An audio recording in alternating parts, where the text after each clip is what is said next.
కలియుగంలో తీరుస్తాడు.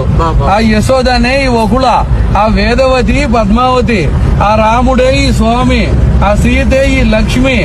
అన్ని యుగాల్లో గవర్నమెంట్ అయ్యగారిదే. ఇప్పుడు మన ప్రభుత్వం లాగానే ఈ విశ్వమంతటికి, విశ్వ ప్రభుత్వానికి వెంకటేశ్వర స్వామి ప్రెసిడెంట్, ఈశ్వరుడు ప్రైమ్ మినిస్టర్, ఫైనాన్స్ మినిస్టర్ కుబేరుడు, బ్రాడ్కాస్టింగ్ నారదుడు, లా మినిస్టర్ యమధర్మరాజు, విదేశీ వ్యవహారాల శాఖ దేవేంద్రుడు, ఆహార శాఖ మంత్రి వానదేవుడు, ఆరోగ్య శాఖ మంత్రి వాయుదేవుడు, ఫ్యామిలీ ప్లానింగ్ బ్రహ్మదేవుడు. ఆ గవర్నమెంట్ లో కూడా ladies reservation, education minister Saraswatidevi, world bank Lakshmidevi, defence minister Parvatidevi. Sir ఇప్పుడు వార్తలు మోసేది నారదుడే కాబట్టి టెలికాం, బ్రాడ్కాస్టింగ్, ఇంటర్నెట్, ఈమెయిల్ అన్ని నారదుడు. యమధర్మరాజుకి ఏం పని? కోటీశ్వరుడు టైం అయినా తీసుకెళ్తాడు, కూల్ చేసుకున్నాడు టైం అయినా తీసుకెళ్తాడు.